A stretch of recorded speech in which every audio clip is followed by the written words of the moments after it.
Hi, my name is Sean Stewart, and this is my instructional administration presentation for EDAD 924 for the spring 2015 semester. First things first, my home institution and my assigned institution. My home state is the state of Texas, and the institution I chose is my alma mater, the University of Texas, Hook'em Horns. Throughout this particular presentation, you might hear me refer to the University of Texas as either UT or just Texas. That's how it is on the PowerPoint throughout this presentation. And for my assigned state, that was the state of Minnesota, and so I chose the University of Minnesota. Throughout this presentation, I just refer to the University of Minnesota as Minnesota. Before we get started, I think it's important to compare and contrast both institutions, both Texas and Minnesota.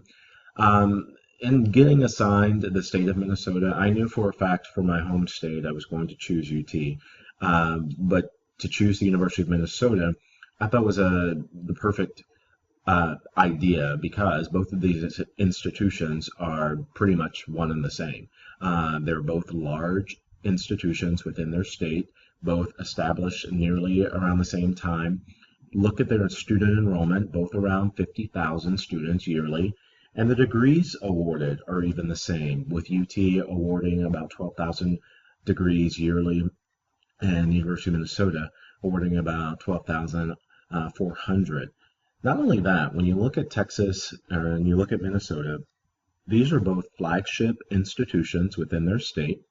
They are both located within major metropolitan areas within their state, and they are both accredited by a higher education accrediting board, with UT being accredited by SACS and Minnesota being accredited by the Higher Learning Commission of the North Central Association of Colleges and Schools. When we look at the impacts on new programs within both of these institutions, it's important to understand what we've read in our text from Latica and Stark, which is about content. And that's primarily what I looked at for this particular presentation, was understanding the instructor's purpose of education. And when you understand the instructor's purpose of education, it becomes clear as to why someone would want to introduce a new program for either a bachelor's degree, a master's degree, or doctoral degree. There's two types of influences I think are key to focus on throughout this presentation, that being the external influences and the internal influences.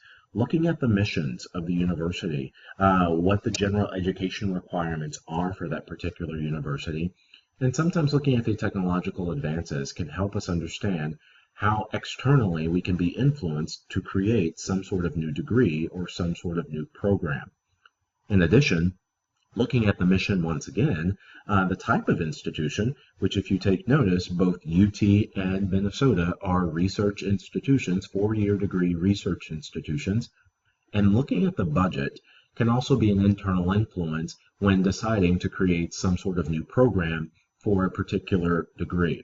It should also be of note that both UT and Minnesota have lots and lots of money, particularly based because of their research, which could influence their ability to get new degree programs passed for their particular campuses.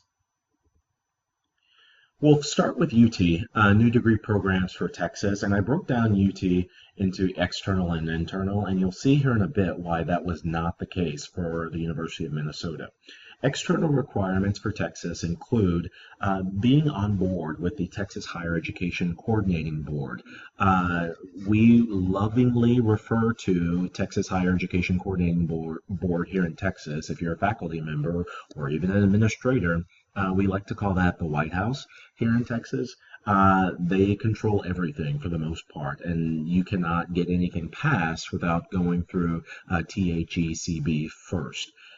When you look at new baccalaureate and master's programs, which is what I compared and contrast between both Texas and Minnesota here, one of the things that was noted on their website was understanding the standards when trying to create a new program.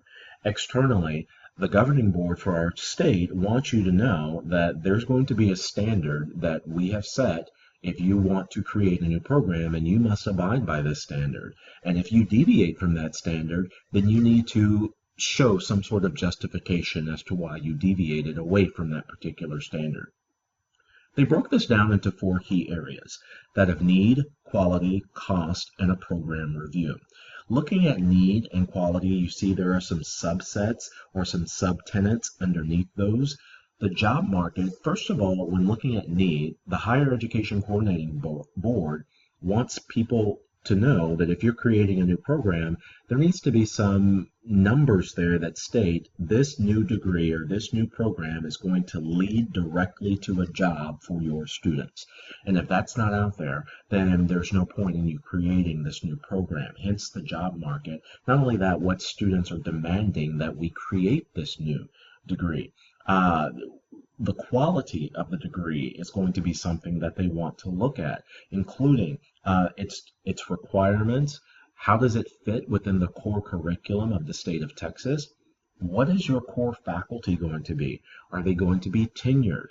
Is there going to be a minimum number of faculty that's going to be needed? And what other resources are going to be needed in terms of faculty and maybe even faculty salary that you have to look at?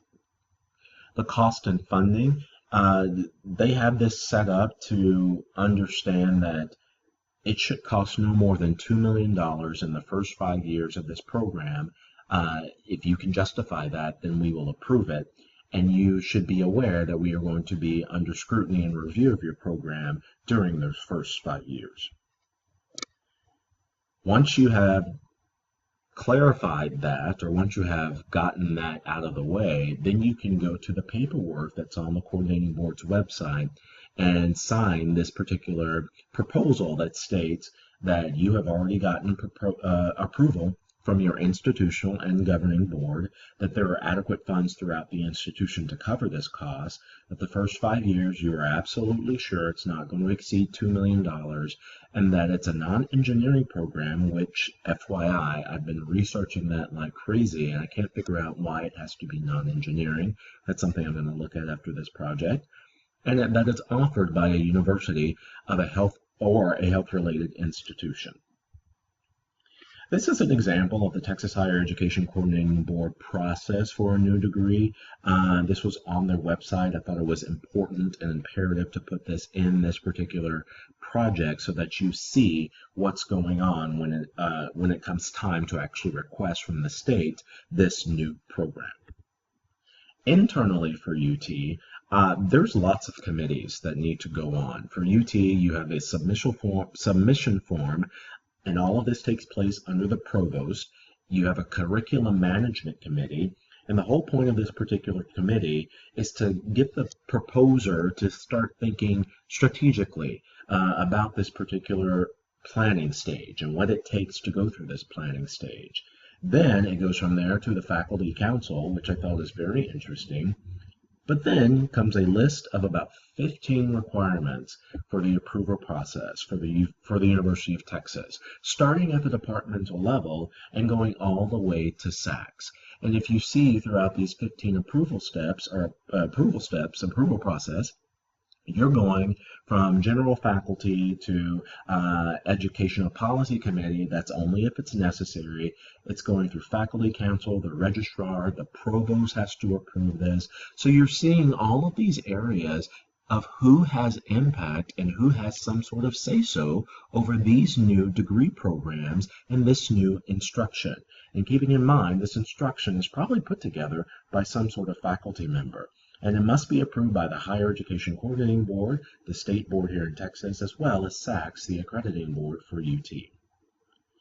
My recommendation for improvement for UT, those steps need to be less mechanical. There needs to be some sort of relationship between DHECB and the university to help eliminate some of these steps. Because if you look at these 15 steps, it just automatically, we can surmise there that it's going to take a long time to get all of this approved, especially when you consider the amount of paperwork, the amount of paperwork that needs to be filled out, the amount of proposals that need to be given in front of boards, in front of committees. Sometimes too many committees can while it's good for evaluation, I think it could hurt the approval process because you almost have too many people trying to get their hands on this particular level of instruction. And it could probably lower the morale of the person that's actually proposing this new degree program. The question I also have, I think there needs to be a clear-cut link between the mission of the University of Texas as well as a new degree. And there needs to be somewhere in that 15-step process that we check in with the higher education coordinating board before we get to the final process, because I think one of the worst things you could do is you get approval from UT, but you get denied by the state. That seems to me like it would be an entire waste of time for the person actually proposing this new degree. Moving on to the University of Minnesota, approval of the University of Minnesota, especially in comparison to UT, is very, very easy, it seems like. There are not a lot of steps. The proposer goes through these stages to which you start with the collegiate unit, or basically the college. You go through the dean, maybe the graduate council or the academic council, depending on what type of program it is. And then you're just going to the vice president of academic affairs and the provost, and then the final approval comes with the board of regents for that particular university. They submit their proposals through a system called PCAS, the Program of Curriculum Approval System, which I tried to get on, but you have to have a University of Minnesota ID and password to get through this. But the new degree programs at Minnesota, they do have this evaluation process. They want your new degree program to be congruent with the mission of the university, making sure that there is some sort of need and some sort of demand for this particular degree, just like UT. They want to know how efficient and effective the resources are going to be. They're going to look at some sort of quality of the program, some sort of assessment, and then basically reviewing the program as it goes forward. As you can see, the University of Minnesota is very, very relaxed, quote unquote, when it comes to building or requesting that a new degree program come about when you compare it to UT.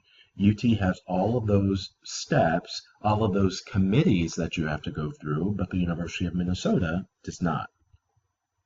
My recommendation for improvements for the University of Minnesota, there needs to be more structure. Not as much structure as UT, I think that's overly mechanical, but there needs to be a little bit more structure so that everyone knows exactly what's going on and what they're doing.